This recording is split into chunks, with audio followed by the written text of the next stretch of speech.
Muy buenos días, bienvenidos, bienvenidas a la carrera de Ciencia Política de la UBA. Digo bienvenidos porque veo que hay muchos estudiantes, muchos profesores, pero también hay público general de fuera de la facultad. Nos alegra muchísimo que podamos realizar este tipo de clases abiertas, esta clase abierta organizada por el profesor Rodrigo Lloret, que nos permite llevar la universidad a la sociedad y abrirla a nuestros debates y a nuestros análisis. Y es una satisfacción enorme hoy para la carrera de Ciencia Política en particular, pero también para todos los estudiantes y los profesores que están aquí, poder conversar. Tenemos la satisfacción de tener a este invitado especial, Carlos Pani. Bienvenido, Carlos, aquí a la UBA. Muchas gracias. Y digo especial porque me parece muy importante, una actividad muy importante, muy relevante para los estudiantes de esta carrera, poder conversar con uno de los periodistas, de los analistas políticos más destacados, más lúcidos de nuestro país. La verdad que es un privilegio poder conversar con vos hoy aquí. Y además es una satisfacción enorme porque podemos conversar, y esta es un poco la propuesta que habíamos hablado con Rodrigo, un poco del oficio y la profesión del análisis político y de cómo se comunica eso, pero muy especialmente y muy particularmente el hecho de poder conversar sobre, en estos momentos en que has publicado este verdadero tratado del conurbano bonaerense, podamos conversar sobre las dinámicas políticas que ha generado el conurbano bonaerense y ha moldeado la política nacional, y además en este contexto particular que son las elecciones, un contexto político electoral muy particular y económico también y social muy particular. Dicho esto, como te comentaba, algunos, no solamente hay profesores y docentes, sino también he identificado en los pasillos dirigentes políticos territoriales del conurbano, que están aquí presentes. Algunos me avisaron que venían de la primera sección electoral, de la tercera sección electoral, así que es importante escuchar, que tengamos la oportunidad de tener un ida y vuelta también desde la gente que está en el territorio. Dicho esto, le quiero pasar la palabra a Rodrigo Lloret. Rodrigo Lloret es graduado de la carrera, es profesor de nuestra carrera, es doctor en Ciencias Sociales, es periodista y además es director de Perfil Educación, que es esa área de formación de periodistas de todo el grupo de Diario Perfil. Así que muchísimas gracias nuevamente, Carlos, por estar con nosotros. Está bien, acá tengo. Bueno, muchas gracias, buen día, bienvenidos. Gracias Elsa, gracias Carlos especialmente. Yo voy a hacer una breve introducción de lo que representa el seminario que estamos dando acá en la facultad para que entiendan por qué el objeto de esta conferencia, y luego lo vamos a escuchar a Carlos porque lo importante hoy es aprovechar que Carlos acá está para dar su conferencia. Hace unos años Elsa me propuso hacer un seminario que pueda dar una mirada sobre el mundo profesional, un seminario pensado para estudiantes de ciencia política que estén a punto de recibirse. La idea de empezar a vincular a los egresados de esta facultad con el mundo profesional. Elsa, sabiendo que yo me desempeño en los medios, me propuso esta idea de trabajar una materia que tenga un poco de ver sobre el trabajo, el desempeño en los medios. A mí me pareció muy interesante. Yo hace muchos años que trabajo en medios y estoy trabajando en el diario Perfil, y el seminario lo que apunta se llama análisis. ¿Ahí se escucha mejor? Análisis político y opinión en medios. Lo que apunta es algo que a mí me parece central para todo cientista social, no solo politólogos, todo cientista social, la idea de poder intervenir en los medios de comunicación, la idea de que los cientistas sociales tenemos una responsabilidad, mucho más los cientistas sociales formados en universidades públicas, de intervenir en el debate público, ¿no? Muchas veces nos quejamos, a veces con razón, del debate bastante inocuo a veces que se desarrolla en los medios. Bueno, nuestra tarea como cientistas sociales es intervenir en esos medios, ¿no? Lo que pasa es que los medios tienen su propia dinámica, su propia lógica y su propio lenguaje. Bueno, un poco eso es lo que trabajamos en este seminario. Es una suerte de taller literario, pero de formación profesional. Digamos, los estudiantes trabajan sus textos y la idea es que no haya opinión porque sí, ¿no? Esto que está muy presente hoy en los medios, esta suerte de periodismo de indignación, ¿no? Que se enoja un periodista por una cosa o se enoja un periodista por otra cosa, pero no hay datos detrás de esa opinión, no hay diálogo académico. Eso es lo que proponemos, ¿no? en nuestros trabajos, que insisto, los estudiantes realizan desde el principio hasta el final. Tiene que haber eso, una opinión, pero una opinión fundamentada en datos empíricos y en diálogo con autores, porque es un trabajo académico. El seminario finaliza hoy. La semana pasada hicimos una visita al Grupo Perfil y todos los años hacemos este cierre con periodistas invitados. La idea es mostrar un poco el detrás de escena de los medios de comunicación. Les decía que hay estudiantes que se reciben con este seminario y quiero pedir un aplauso para Martina Watch, que es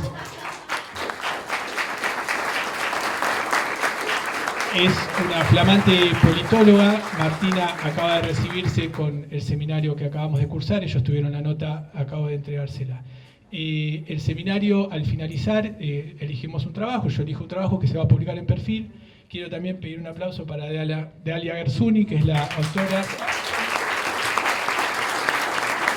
Es la autora de un trabajo muy interesante que plantea un poco esto que está hoy latente, ¿no? ¿Qué va a pasar con el kirchnerismo, ¿no? Digamos, el título del trabajo ya propone un debate interesante, la no vida, pero la no muerte también del kirchnerismo, ¿no? ¿Qué va a pasar con ese kirchnerismo que tanto se anunció su muerte y que tantas veces no se produjo? ¿Qué es lo que va a pasar, ¿no?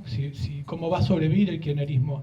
Y de vuelta, una opinión no solamente fundada en esta opinión, sino con datos. Ella trabaja con Juan Carlos Torre, un gran sociólogo que analiza sobre los partidos del sistema político hoy y la orfandad de los partidos con el sistema político, y también datos empíricos, ¿no? Ella analiza un trabajo muy interesante de economía y política argentina del kirchnerismo de Andrés Pita, ¿sí?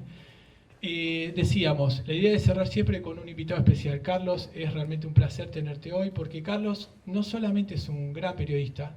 Les recomiendo mucho un trabajo que publicó hace poco la revista Anfibia, se llama El Método Pagni, y la síntesis de ese trabajo plantea que todos leemos a Pagni. Todos leemos a Pagni. El periodista que es leído por ambos lados de la grieta. Me parece que es un dato importante, que es un dato fundamental, porque Carlos es ese periodista que logró, ¿sí?, ponerse por encima de la grieta. Un periodista que... Yo desde hace 10 años dirijo un posgrado de periodismo de investigación que organiza Perfil junto a la Universidad de Salvador, y todos los años, desde hace 10 años, hago este ejercicio a los interesados en nuestro posgrado. Les digo, ustedes imaginen que mañana van a leer una nota sobre Cristina Kirchner en Clarín. Ya visualizaron la nota, ¿verdad? Es una nota crítica de Cristina, hasta la foto es crítica. Si les digo una nota sobre Cristina Kirchner en página 12, también acaban de visualizar esa nota. Todavía no saben qué se está escribiendo, pero ya están visualizando una nota en donde a ella se la ve espléndida, ¿no? Alabada hacia Cristina, ¿no? Y lo mismo con Macri, una nota sobre Macri en página 12, ustedes ya imaginan que van a leer antes de que se escriba esa nota. Y Macri en Clarín, también ya más o menos imaginan. ¿Por qué estoy diciendo esto? Porque esto que pasa en el periodismo argentino desde hace mucho tiempo, esto que nos parece normal, ¿no? Que yo recibo estudiantes de periodismo y a pesar que en la Facultad de Periodismo se tiene que ir contra ese esquema, les parece normal a los estudiantes de periodismo que en C5N nos digan que todos los problemas de la Argentina es producto del macrismo, ¿sí? Y que en La Nación Más nos digan que todos los problemas de la Argentina es producto del kirchnerismo. Por eso la importancia de Carlos. Porque Carlos es un periodista, es uno de los pocos periodistas que en La Nación ha hecho periodismo criticando, cuando tiene que hacerlo, a Mauricio Macri, y acá digo, en forma personal, creo que es el único periodista en La Nación Más que tiene esa mirada también crítica. Por eso, Carlos se vuelve un periodista realmente muy interesante. Pero no solamente por eso. Carlos no es solamente un periodista, Carlos es un cientista social.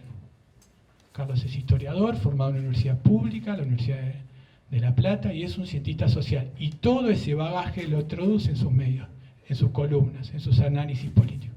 Este libro, que hoy veo que hay muchos que tenemos, es una tesis doctoral. Yo acabo de leer, formar parte de un jurado para una tesis doctoral de esta semana en Flaxo, y les digo que, no importa el autor, no alcanza un capítulo de los que Carlos escribió acá. Así que por todo eso me parecía importantísimo tenerlo a Carlos acá. Es un placer para nosotros, para la Universidad Pública, para la UBA, para este seminario, cerrar esta conferencia con Carlos. Gracias, Elsa, por el espacio. Gracias, Carlos. Bienvenido.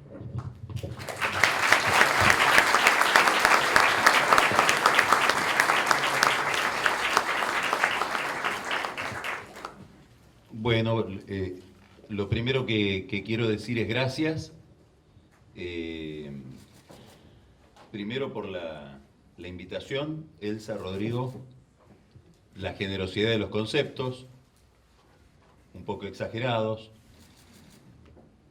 Agradecerles a ustedes que estén acá, lo que supone de interés por el trabajo que yo realizo. Espero que tengamos un intercambio. Así que estoy muy agradecido de poder estar en la Universidad de Buenos Aires. Voy a hacer algunas observaciones sobre este libro. Después me gustaría ya pasar al diálogo con ustedes. No me quiero demorar demasiado en el libro. Este libro tiene distintos nacimientos, digamos. Se fue formando en mi cabeza a partir de distintos impulsos, y tiene mucho que ver con el azar. Yo tengo la sensación, a veces puede ser demasiado subjetiva, de que en mi vida el azar tuvo muchísimo que ver. Digamos. Nunca pensé mi vida como carrera, no planifico demasiado, más bien me dejo llevar. Y en este libro hay algo de eso también. Creo que nació la primera idea la primera reflexión sobre el tema del conurbano en el año 98. Hace ya un montón de años. En aquel momento yo trabajaba en ámbito financiero y estaba muy enfocado por distintas razones en Brasil. A mí Brasil siempre me interesó mucho, hasta hoy. Y estaba cubriendo la campaña presidencial en Brasil, que era la campaña que va a llevar a la segunda presidencia de Cardoso. Y en ese contexto me encuentro con un libro, es un libro de conversaciones de Cardoso con un periodista brasileño muy, muy destacado, Pompeu de Toledo. El libro se llama El presidente según el sociólogo. Muy adecuado para esta casa. Es Cardoso como sociólogo, gran sociólogo, que mira su presidencia, su primera presidencia. Y esa observación le da para reflexionar sobre muchísimos temas. Y uno de esos temas, ante una pregunta del periodista, es el Gran San Pablo. Y Cardoso plantea ahí, fue mi primera aproximación, como les digo, al problema que representa el conurbano, que hay zonas del planeta que por su carga demográfica, por la cantidad de gente que vive en ellas, después habría que agregar otros factores que voy a agregar ahora, pero lo atribuye sobre todo a la densidad de población, desbordan las instituciones que nos hemos dado los seres humanos para administrarnos en los últimos 3-4 siglos. Desborda la fábrica, desborda el hospital, desborda la comisaría, desborda la cárcel, desborda la escuela. Es decir, hay detrás de esa idea de Cardoso una idea mucho más antigua de Aristóteles, que decía que para que la polis funcione armónicamente, para que la democracia, ellos no hablaban de democracia, la isonomía funcione, la gente que se reunía en el ágora de la polis tenía que poder comunicarse sin medios de amplificación. Es decir, sin necesidad de amplificar artificialmente la voz. Es decir, tenía que tener una cantidad determinada de gente. Con más de esa gente empieza a haber problemas. Empieza a haber problemas de organización, de funcionamiento. Obviamente que estos problemas de concentración humana no son homogéneos en todos lados, porque hay lugares donde hay grandes concentraciones humanas, como Tokio, por ejemplo, y no aparecen los problemas que tenemos nosotros en el Gran San Pablo, en el Gran México, digamos, en los alrededores de Ciudad de México, en el Gran Buenos Aires. Se dan dos fenómenos adicionales que completan el problema. Uno es procesos de desindustrialización, que generan un tipo especial de pobreza. Y el segundo factor es la velocidad de esa agregación de personas. Estudiando el tema del libro, me encontré con un autor que se llama Robert Muga, que es un cientista social especializado en temas de seguridad, muy metido también por casualidad, muy metido con Brasil, sobre todo con Río de Janeiro, y él analiza y postula varias ideas sobre lo que él llama procesos de turbourbanización. Es decir, procesos que tienen que ver con la rapidez de la urbanización. Ya no es que hay mucha gente desde hace muy poco tiempo. Digamos, son procesos demográficos donde la gente se va concentrando muy rápidamente y no da tiempo a que se arme esa sociedad, a que se arme armónicamente, a generar una comunidad.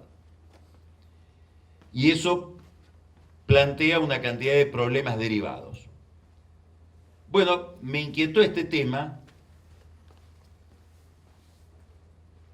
y quedó ahí.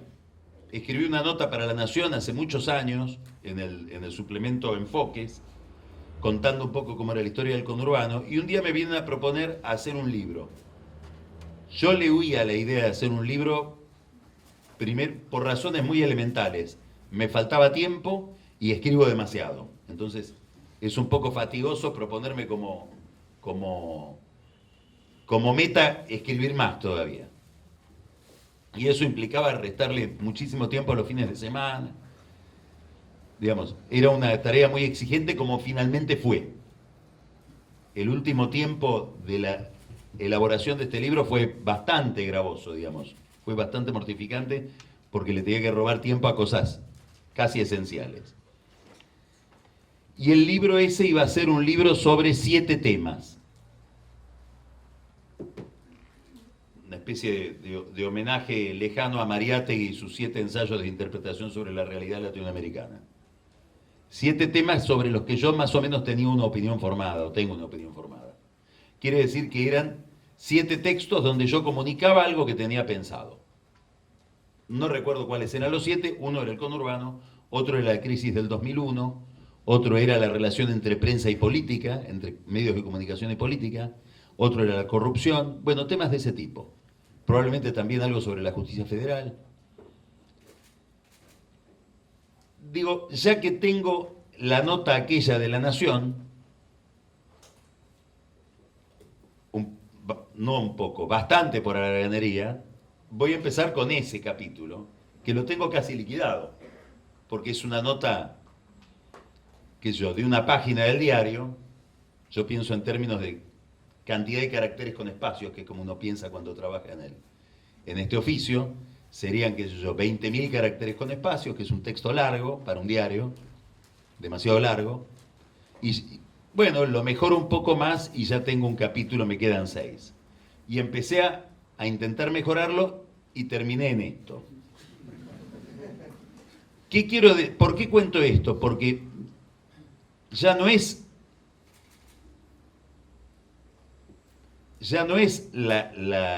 la comunicación de algo que yo tenía pensado, sino que es más bien la exposición de algo que tuve que estudiar. 2/3 de este libro son cosas que yo estudié para escribir el libro. un tercio o un cuarto, un tercio probablemente no.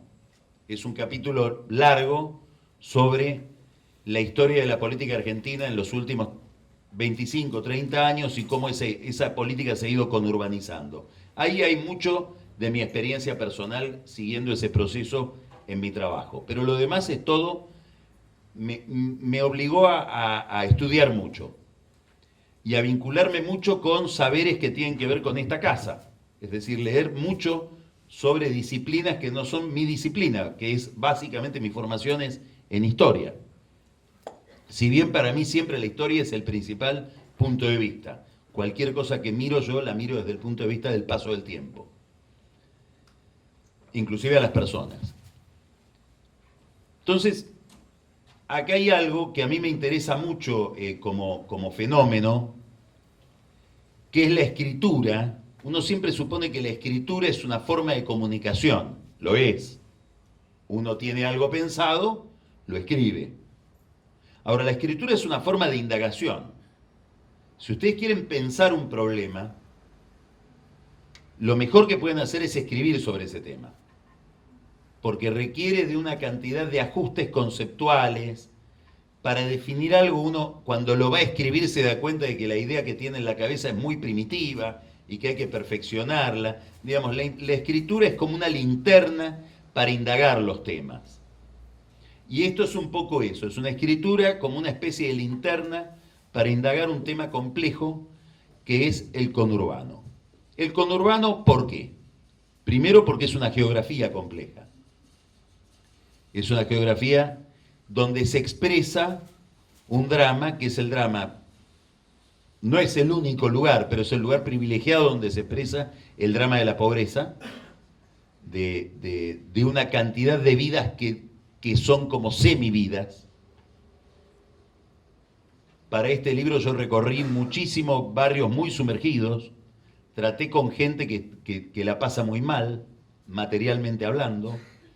Bueno, el conurbano es un lugar donde se despliega ese drama, que es un drama que se ha ido acentuando en la Argentina. Entonces ahí es donde ya miro desde el punto de vista histórico. Me interesa mucho ver la historia de la pobreza. Y es una pobreza rara.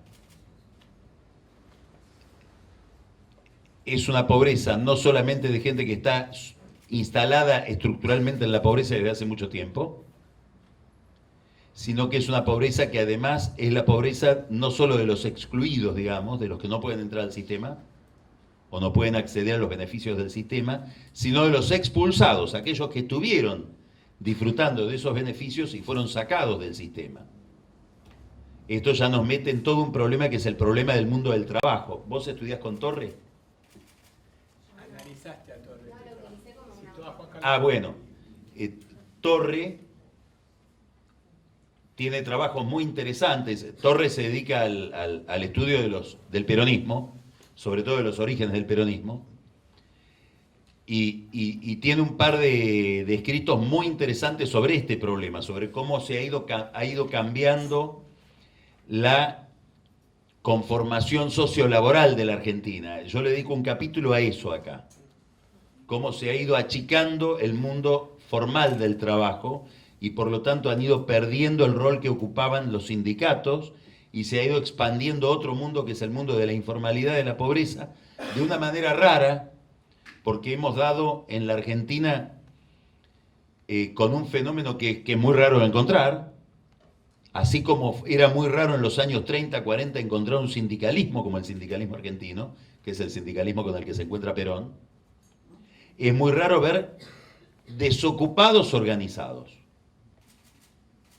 En la teoría social clásica, el desocupado no es un sujeto colectivo político, porque tiene quebrada su autoestima, digamos, porque está deprimido. Nota al pie de página, hay muy poco escrito sobre depresión y pobreza, que son dos fenómenos que van enteramente de la mano. Y además es alguien desactivado políticamente porque ya no está en el lugar donde se conecta con otros, que es la fábrica. Entonces se supone que el desocupado es alguien descartado para la lucha social, para la organización política, etc. Y en la Argentina hemos descubierto que no. Que hay desocupados que se organizan y que el nuevo lugar de vinculación es el barrio, no la fábrica. Y los barrios se transforman en lugares de muchísima actividad y construcción política. Entonces, cuando uno se empieza a meter por estos temas, ve cómo el conurbano ha sido una gran usina, no solamente un lugar de atención en el sentido de atención de asistencia, es un lugar enormemente creativo desde el punto de vista político. Digamos, es imposible entender el peronismo sin el conurbano. Conflictos sociales que han sido cruciales para la historia del país, como por ejemplo todo lo que rodea el 17 de octubre. Bueno, este es un tema. Es un lugar de pobreza, es un lugar de desigualdad, que es otra cosa, distinta de la pobreza. Digamos, un lugar de guetificación, donde se van convirtiendo en guetos y son tratadas como guetos las villas de emergencia, y donde se van convirtiendo en guetos los barrios privados, los countries, etc. Eso se ha ido desplegando delante de nuestra mirada a lo largo de los últimos 20 años, 20, 25 años, con un fenómeno muy atípico, que es que la Argentina es de los pocos países del mundo que hoy tiene más pobres que hace 25 años. Hay muchos países con pobreza, pero en general todos tienen menos pobres que hace 25 años. Nosotros logramos una rareza que es generar más pobreza, no menos pobreza. Si uno mira la estadística de las villas de emergencia, y nos paramos antes de la pandemia, porque en la pandemia introduce números que distorsionan para peor, pero si me paro un día antes de la pandemia, en marzo del 20, en la Argentina había 4.000 villas de emergencia, más o menos. El 50% son posteriores al 2001, la mitad. Y el 25%, una cuarta parte, son posteriores al 2010. Es decir, esto está pasando delante de nosotros. Es un fenómeno en cámara lenta, que no es noticia en sí mismo en los diarios, es noticia todo lo que rodea a este fenómeno, y creo que tuvo una manifestación sumamente expresiva, dramática, con la pandemia, donde sucedieron cosas impensables. Por ejemplo, una villa del Gran Buenos Aires, la Villa Azul, que es una villa que queda en Quilmes frente a la Villa Itatí, rodeada por la policía para aislar a la gente, dejarles la lavandina e irse. Y que no pudieran salir tampoco, ni entrar nadie, ni salir nadie. Bueno, eso es una especie, en el momento dramático de la peste, aparece lo peor, digamos, de la sociedad, ¿no? Si queremos pensar una forma de convertir a una comunidad en un gueto, ahí está. Para que nos demos una idea, en el año 74 nosotros teníamos un índice de Gini, es decir, de integración social, que era exactamente igual al de Francia de aquel momento. Y hoy tenemos uno igual al de Perú. Es cierto que Perú, en los últimos 20 años, 15 años, mejoró bastante. Todos los países de Latinoamérica redujeron sus niveles de pobreza y en gran medida de desigualdad. La Argentina los incrementa, es decir, es como si fuéramos para atrás. ¿Esto por qué sucede? Bueno, porque hace probablemente 50 años que hemos perdido un modelo productivo. Es decir, un modelo que pueda sustentarse, cumplir con las expectativas del nivel de vida que tiene la sociedad argentina y generar los dólares que requiere ese nivel de vida. Es decir, que sea suficientemente competitivo como para generar ese nivel de sustentabilidad. Tuvimos un periodo, 2003-2010, donde se dieron circunstancias locales e internacionales excepcionales que nos hicieron pensar que nos habíamos reencontrado con un modelo viable,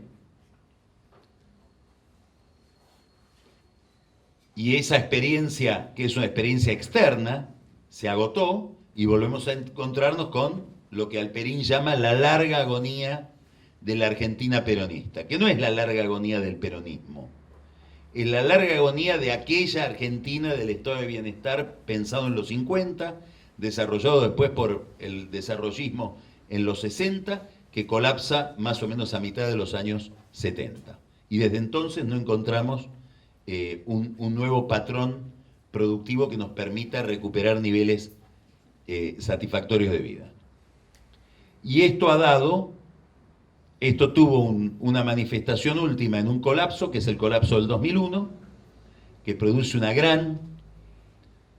un gran desencuentro entre la sociedad y la política, que se vayan todos, reconfigura totalmente la política, produce distintos tipos de crisis, aparece en el centro la pobreza, lo que estaba comentando recién, no un país con pobres, que siempre hubo pobres, no, la pobreza como un fenómeno central, sistémico, organizado políticamente incluso, con derivaciones fiscales muy complicadas, muy difíciles de revertir, sobre todo en el plano previsional, que es donde está el corazón del problema fiscal,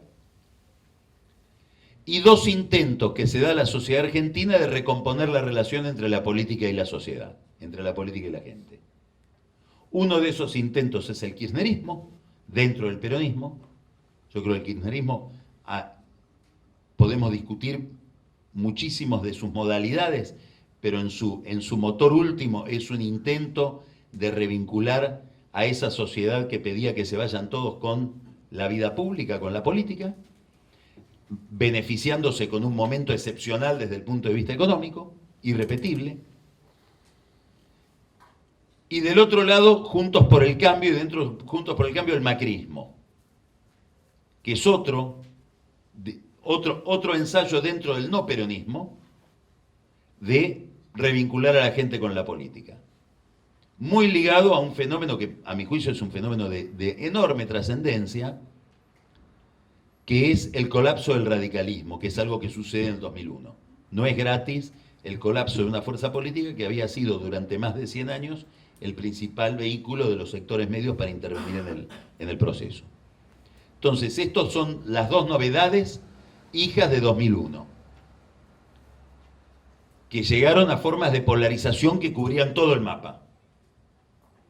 Bueno, hoy eso está en crisis, hoy eso se está reconfigurando. Da la impresión de que ya no producen la misma magia. Probablemente porque la crisis económica es muy larga. Entonces ya ha involucrado a todos. Digamos, los kirchneristas creíamos que toda la culpa era de Macri. Los macristas creíamos que toda la culpa era de Cristina o del kirchnerismo. Gobernó Cristina, después gobernó Macri, después vino Cristina de otra manera, con otro programa. Pareciera que la crisis sigue igual. Y empieza a haber gente que se pregunta, ¿no serán todos? Entonces este problema de legitimidad de la política, este problema que corroe el vínculo de la representación, que hace que yo mire a mi representado y no lo entienda, reaparece en la Argentina. Es el momento que estamos viviendo ahora. Reaparece de manera inquietante. Es decir, pareciera que la prolongación de la crisis, las dudas respecto de si el sistema económico en el que estamos insertos nos da las prestaciones básicas que pedimos, empiezan la ausencia de esas prestaciones a plantear un problema respecto de la legitimidad de la política. Y este es un problema que no es argentino, es un problema que recorre todas las democracias occidentales con distintas anécdotas. En el fondo de todo está el problema de una institución que está en crisis, que es una institución fundamental de la vida colectiva de los últimos 400 años, que es el trabajo. El trabajo plantea dudas enormes hoy. Y eso está afectando a la democracia. Y bueno, y en ese momento estamos, y probablemente estas elecciones tengan como importancia saber si resolvemos o no este problema. Digamos, el gran desafío de la clase política argentina es plantearnos si estamos a tiempo o no de resolver este problema y no ingresar en una crisis todavía más inquietante respecto de nuestras relaciones con la política. Bueno, intenté sintetizar un aspecto o lo que yo creo que es el núcleo de este trabajo. Espero que ustedes hagan las observaciones que tengan ganas de hacer. Muchas gracias.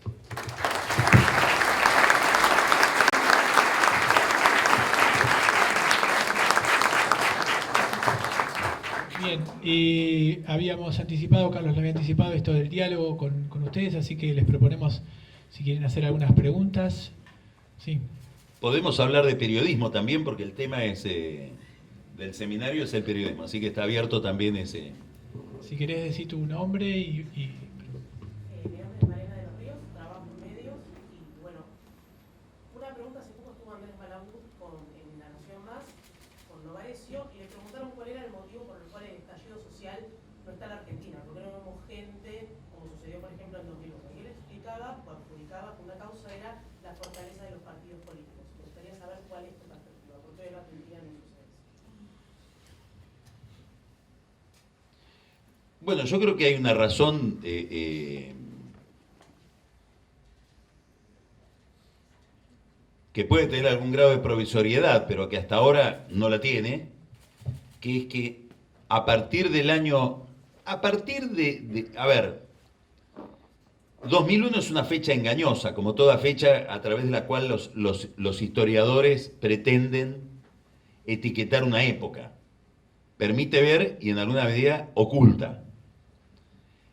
El fenómeno importante es la larga recesión que va del 98 al 2002, que tiene dentro de ella el estallido de la convertibilidad, que es la crisis de finales de 2001.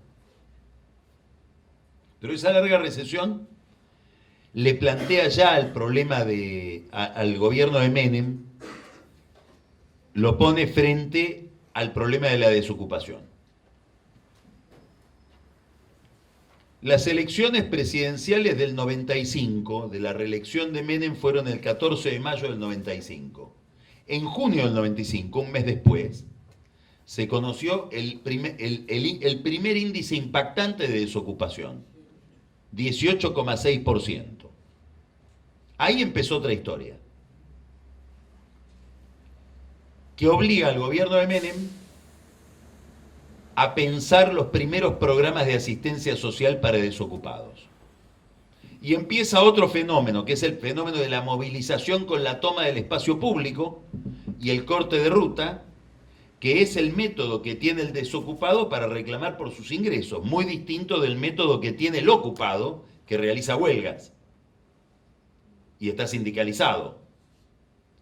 Entonces empieza todo una atención del Estado al mundo de la pobreza y de los desocupados, que no siempre es lo mismo. Hoy hay muchos pobres ocupados que no les alcanza para salir de la pobreza, pero están dentro de un convenio laboral en blanco. Empieza entonces la atención del Estado a ese sector de la sociedad. Empieza la organización de los piqueteros, después muy acelerada, 2 años después, por la privatización de YPF. Entonces empiezan ya las grandes movilizaciones de protesta en Salta y en Neuquén. Y todo eso tiene toda una genealogía que llega al conurbano. Y termina de estallar en un gran corte en la Ruta 13 en el año 2001, que es donde empiezan a establecerse programas sociales de gran escala, de gran extensión.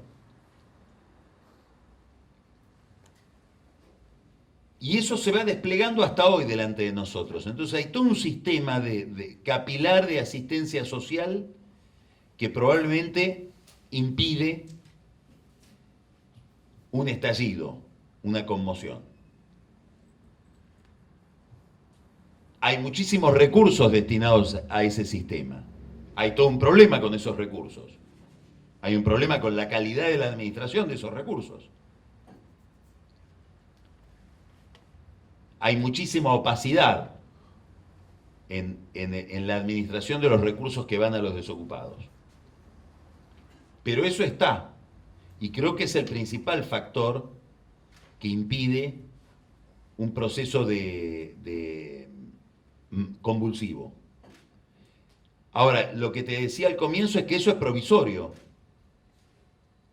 y por eso hoy hay tanto miedo dentro del gobierno, y también miedo dentro del Fondo Monetario Internacional, en llevar algún grado de sinceramiento cambiario, lo que implicaría una devaluación, y es una devaluación que obviamente afectaría a los precios, sería trasladada a los precios y probablemente a los precios de los medicamentos, perdón, de los alimentos. Y eso haría pasar de la pobreza al hambre. Pareciera que todavía no pasamos de la pobreza al hambre. Ahora, si pasáramos de la pobreza al hambre, yo no sé si estaría tan garantizado esa paz provisoria que vemos en los lugares donde la gente está pasa situaciones más ajustadas. ¿Más preguntas? Allá atrás. Usted.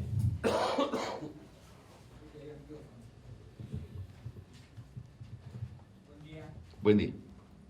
Mi nombre es Mario Nasinovich, yo soy alumna de la facultad y además estoy cumpliendo 5 décadas de matriculado como periodista.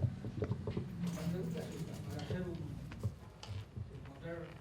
vamos a términos médicos, para encontrar un remedio hay que hacer un medicamento. Esto parecería ser que era una historia con final anunciado.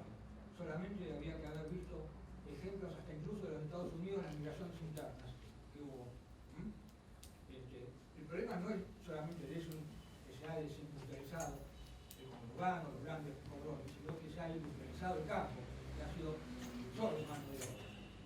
No sin razón, países como Francia y muchos europeos que nosotros hemos que enfrentar desde el grupo CARS subsidian a sus productores agrícolas para que no haya migraciones a los grandes centros urbanos. Entonces, este es un tema. ¿Querés formular la pregunta si continuamos con la conferencia? Voy a parafrasear a Mario Margarita para hacer bien el diagnóstico y encontrar el remedio. Concretamente, ¿cuándo, cómo y por qué, si por razones políticas, culturales o económicas, se jodió la Argentina?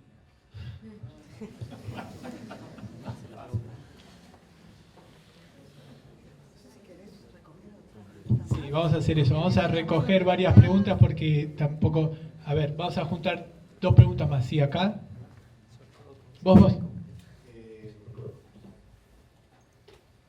Alperín escribió La larga agonía, y en las últimas páginas dice, bueno, da a entender que se termina la Argentina peronista.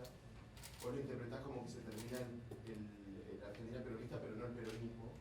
Pero en una entrevista que es con vos también, él dice, la Argentina es peronista y estoy tan derrotado por la vida que ya ni siquiera me molesta. ¿Cómo dice esas dos? Vamos, allá atrás habían levantado la mano. Sí, vamos a esa última pregunta y ya... Sí, dale. Sí. Justo cuando venía para acá estaba leyendo el capítulo donde mezclas barra bravas, intendentes y demás. Y te quería preguntar si te sorprendió el desplante que hizo la selección argentina cuando volvió a la Argentina a lo que fue la plana mayor de la política nacional principalmente. ¿Querés formular ahora? Sí. Respecto de la pregunta de cuándo se jodió la Argentina, que es la pregunta de Vargas Llosa sobre el Perú, es una pregunta capciosa, porque contestar la pregunta supone siempre una plataforma ideológica, una interpretación de lo que uno está diciendo. Digamos, si uno mira, por ejemplo, la historia argentina desde el punto de vista institucional, debería decir que se jodió en el 30, en 1930, con el primer golpe de Estado. Si uno lo mira desde el punto de vista de la economía, yo creo que ideológicamente uno puede tener distintos puntos de vista, distintos conceptos respecto de lo que fue la economía que se organizó en la Argentina a partir de la crisis del 30 justamente, muy estadocéntrica, muy basada en subsidios, inevitablemente, porque la Argentina venía de un gran trauma que era el cierre de sus mercados internacionales, después de la crisis del 30, del 29, En ese caso yo creo que hubo un quiebre en el, podríamos poner como fecha el Rodrigazo, que es la primera vez que la Argentina tiene más de 100% de inflación.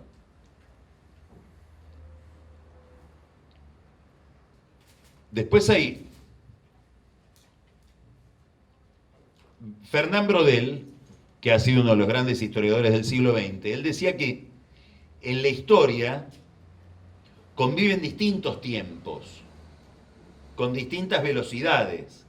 Un tiempo es el tiempo del diario, las noticias de todos los días, decretos, anuncios, cambios de ministros. Otro tiempo es el tiempo de la sociología, la transformación de la familia, por ejemplo, como institución. Las relaciones de parentesco tienen otra velocidad. Ahora, a lo mejor es mucho más determinante eso segundo que lo primero, que nos llama mucho más la atención. Y después hay un tiempo mucho más lento. Por ejemplo, él pone como ejemplo las formas de roturación de la Tierra, que cambian en milenios. Entonces, contestar esa pregunta, claro, hay todo un proceso cultural que es mucho más lento, que yo creo que tiene que ver también con la crisis del 30, que creo que fue extraordinariamente traumática para la Argentina. Alperín. Yo creo que el problema de Alperín en esa entrevista, que es una entrevista que no recuerdo bien cuándo, es una entrevista a raíz de su libro autobiográfico, tiene un libro, un título divino, se llama Son Memorias. Eso debe haber sucedido en el 2008, 2009, 2010, apogeo kirchnerista.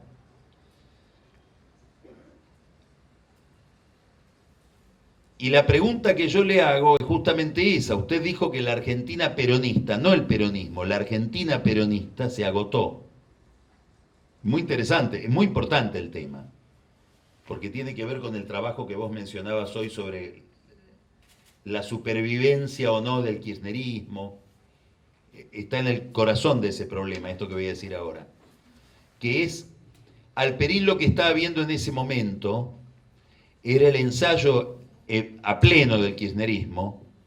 Él escribe el libro La larga agonía de Argentina peronista en el 94. Él lo que está viendo es Menem desarmando la Argentina peronista desde adentro, ¿no? Abriendo la economía, privatizando empresas, metiendo a los sindicatos en el mundo sindical, en todo caso de los negocios, pero sacándolo de la política.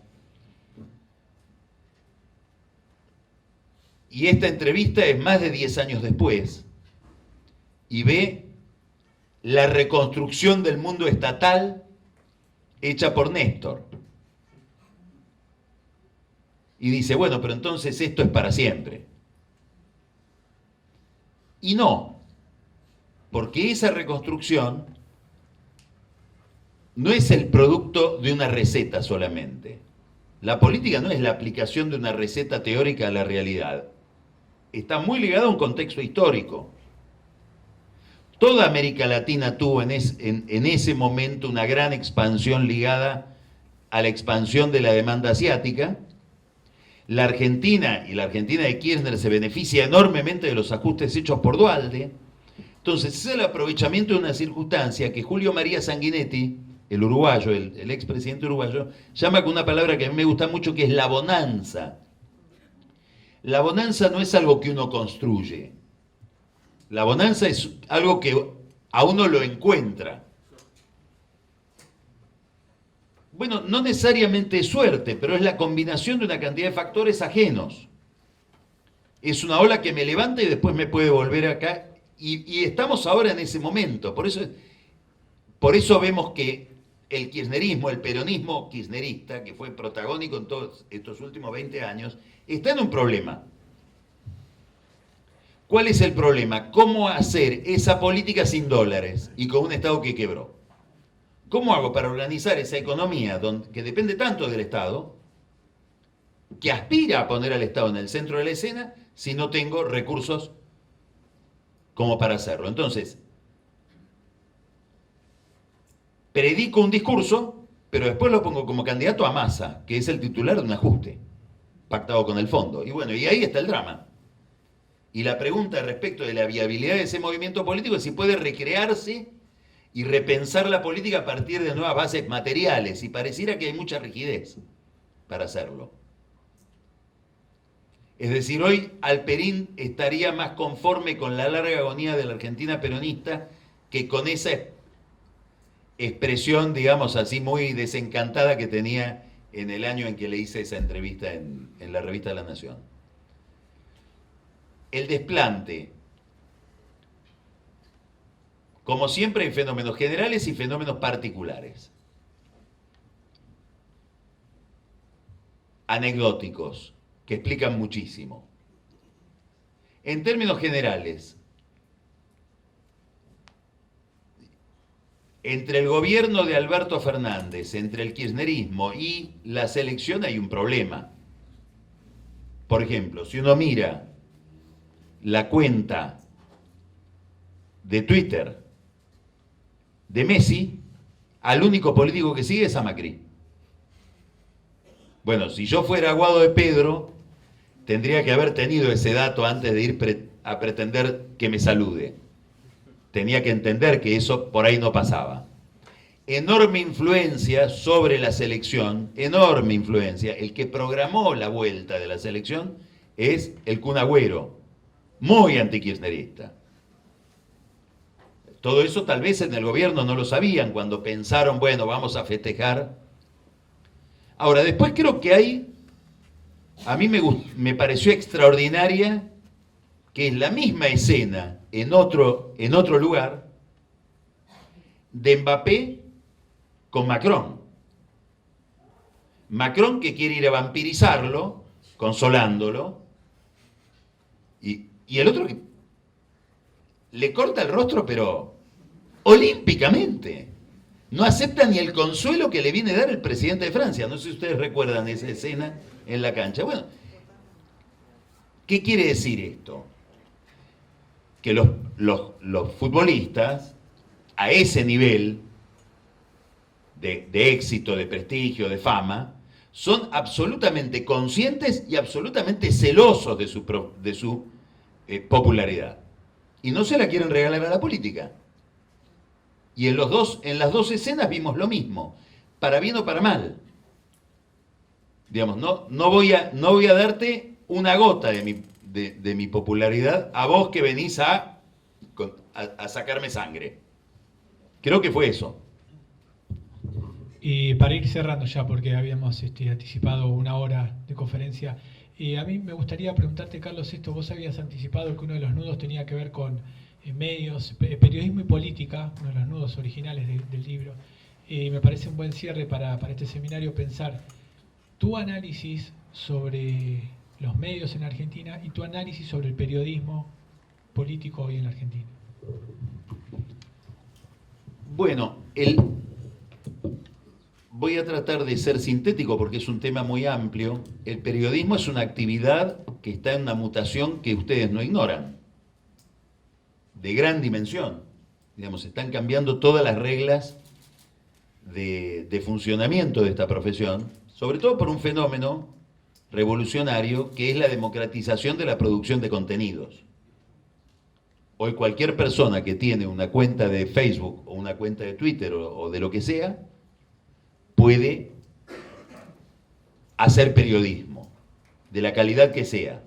Es cierto que la visión de la realidad sigue estando ligada a los medios tradicionales.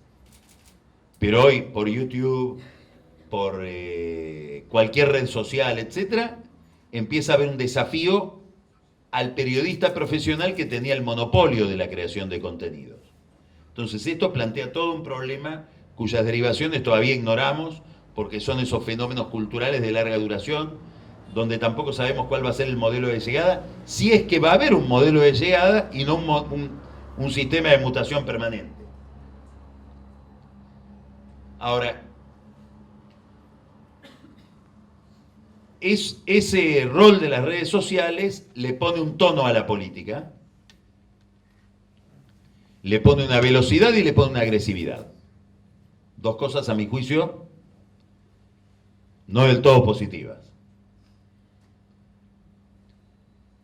E influye muchísimo en los medios, porque va polarizando, polariza la política y los medios se dejan polarizar detrás de la política. Y acá es donde yo creo que hay un problema importante para la democracia, no para los medios, que es que el periodismo pierda el lugar del periodismo y se transforme solamente en un vocero de una facción política. Y que yo lea a un periodista y escuche detrás la voz del político que le dictó la nota. Eso sí es un problema. ¿Por qué? Primero porque la función del periodismo, aquella por la cual obtiene fueros legales, constitucionales, que hacen que a mí, por ejemplo, no me puedan pedir quién me cuenta las cosas en un tribunal, no me puedan pedir que diga eso. Y eso no es una garantía para el periodista. Es una garantía que el periodista tiene en beneficio de su audiencia.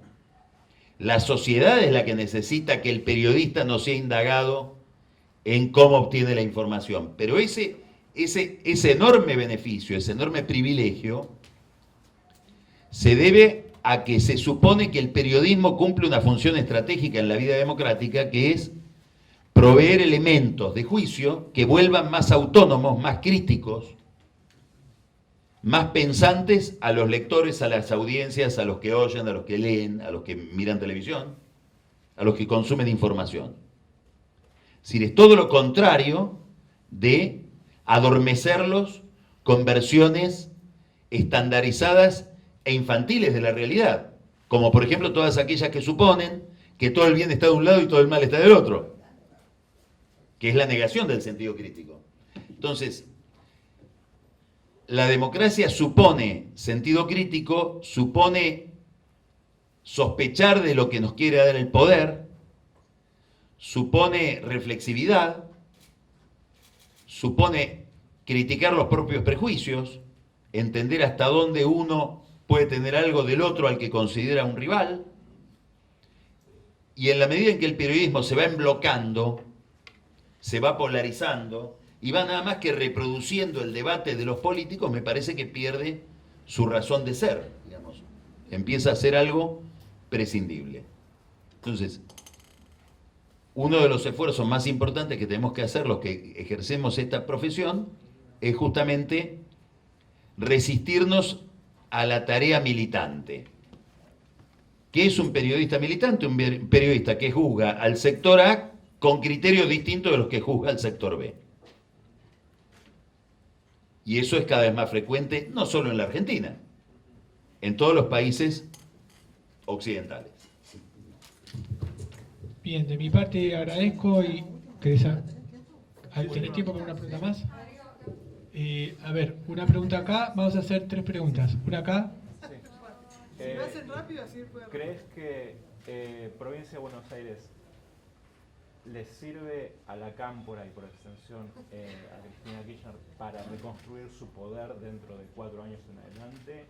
¿O estamos en un momento bisagra donde el kirchnerismo se empieza a replegar y el peronismo se empieza a reconfigurar, quizás con Sergio Massa a la cabeza, que es un hábil político profesional? 2 preguntas más y una allá. Un poco relacionado con lo que preguntaba el compañero, si es que Massa gana las elecciones, por lo menos desde la vuelta de la democracia, si no me equivoco, es la primera vez que no es gobernador, bueno, no está mal la pregunta, pero si gana Massa, digamos, es como la coronación un poco de lo que vos venís escribiendo en el libro sobre el Gran Buenos Aires como un factor de poder que marca un poco el ritmo a nivel nacional. Y por el otro lado, bueno, nada, que siga otro. Una pregunta allá. La realidad, para cambiar un poco, también te quiero preguntar de Cambiemos, ya que estamos. Un poco pienso que, no sé, quería hacer como reflexión, un poco ya lo venís planteando, de cómo se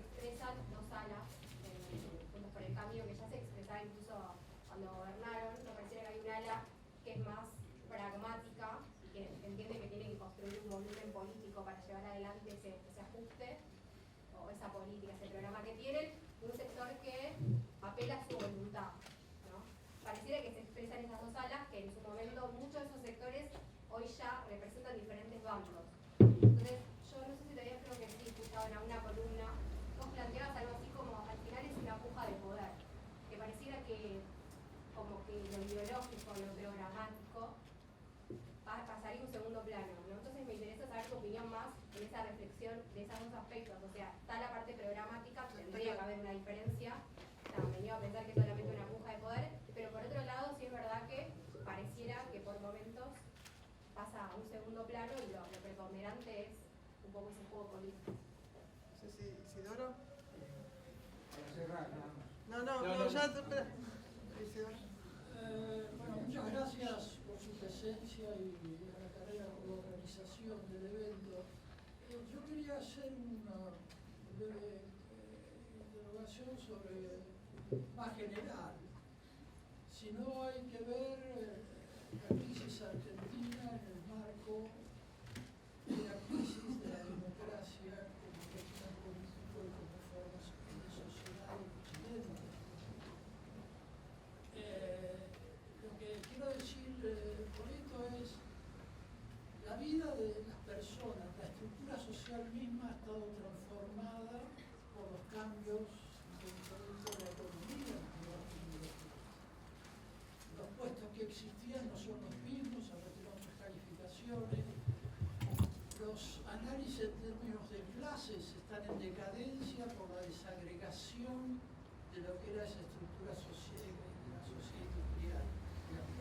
Isidoro, si tenés la pregunta, porque hay otras manos levantadas también. Termino de Sí. decir, hay otro aspecto muy importante que son los cambios culturales, lo que se llama la cultura woke.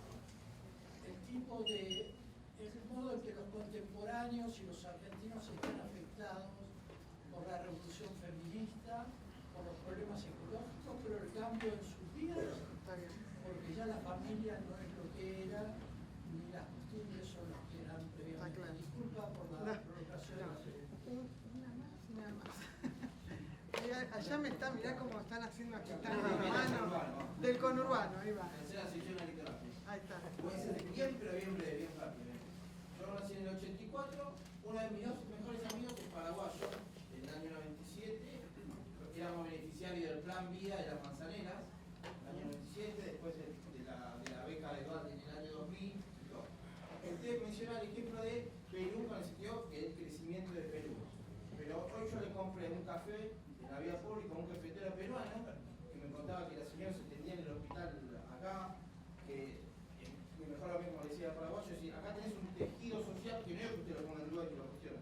Si bien macroeconómica no estamos bien, entonces mi pregunta es si nosotros es como que terminamos en una contención que no en un sentido peyorativo, que como usted dice, los otros países han crecido en el sentido que tienen menos pobres, pero es como que tenés que vienen para acá y le damos esa contención, no digo que esté mal, sino en el sentido de que le damos esa contención que sus países no tienen. Le doy un último ejemplo. El otro día un feriado bajaba un empresario porque su empresa la tenía en Paraguay, porque exportaba de ahí y pagaba los impuestos, pero el encargado del edificio era paraguayo y trabajaba acá. Bueno, voy a tratar de hacer memoria de todo. Voy a ir rápido. Hubo dos preguntas sobre Massa. Tu pregunta no se puede contestar porque todavía no sabemos el resultado de las elecciones. Es decir, lo que sí sabemos es que Cristina Kirchner tiene una hipótesis, que es que es muy probable la derrota.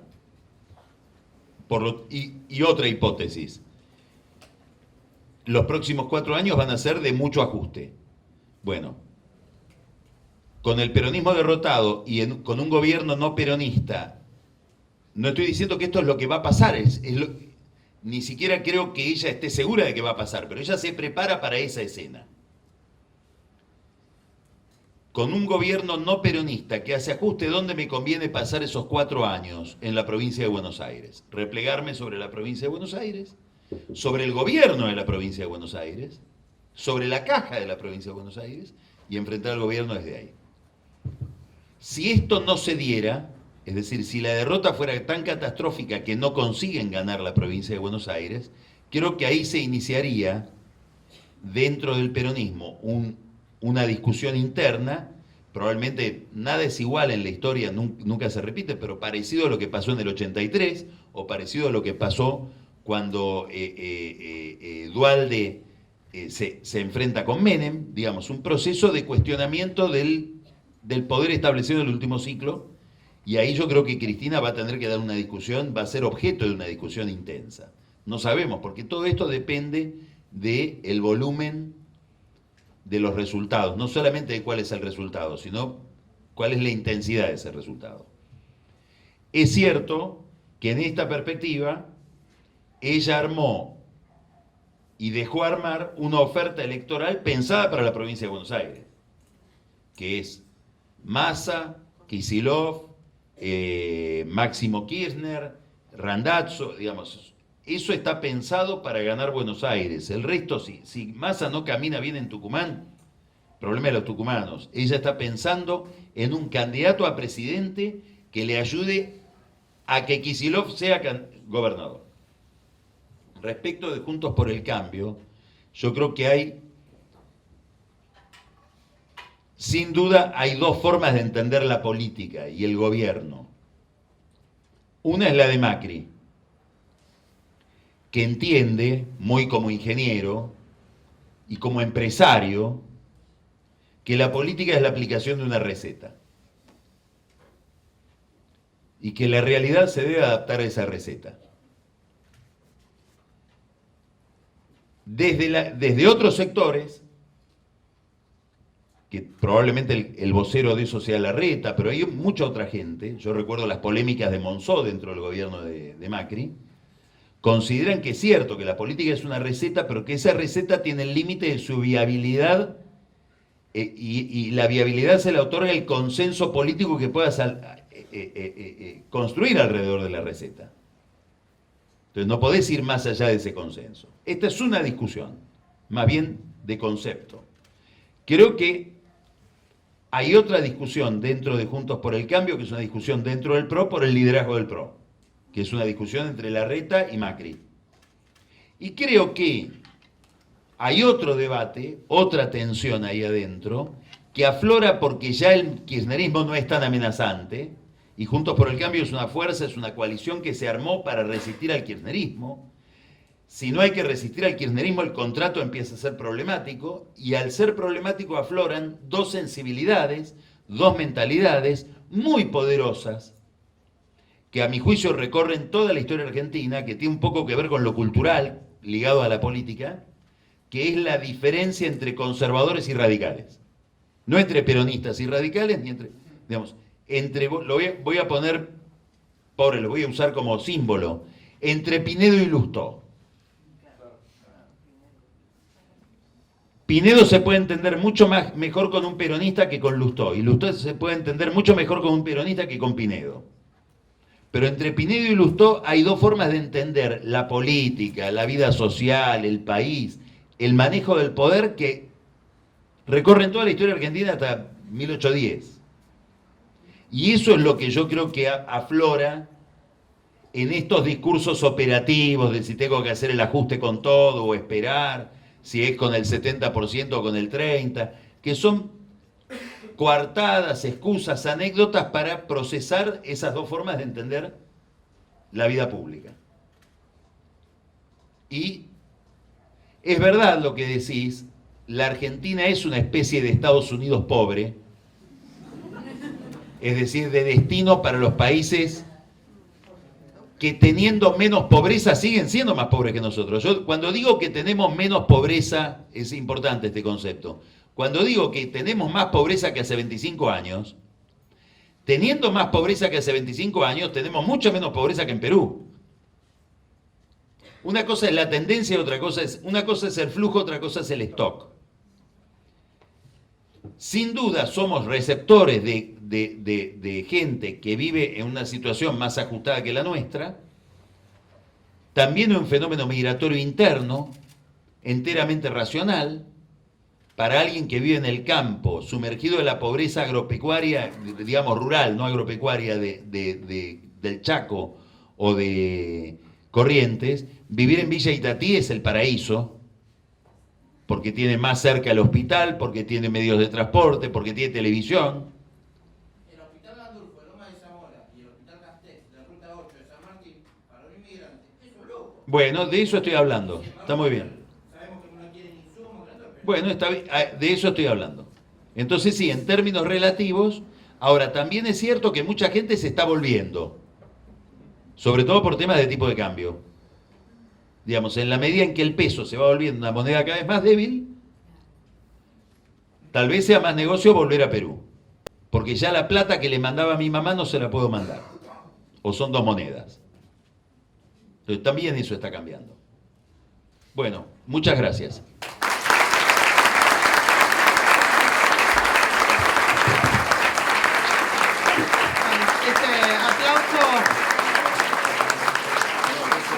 Este aplauso refleja el agradecimiento de todo el Muchas público gracias. por lo que ha sido tu charla, pero además quería, en nombre de la carrera, entregarte la medalla de los 200 años de la Universidad de Muchas Buenos gracias. Aires. Para nosotros es muy importante, muy valiosa, y poder dártela a una persona del periodismo.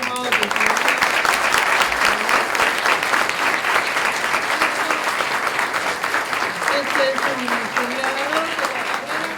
Como sos gran lector, también creemos que te puede venir muy bien Gracias. en señalar. Muy bueno, gracias. Muchísimas gracias, la verdad que fue un lujo. Muchas Otro gracias. aplauso para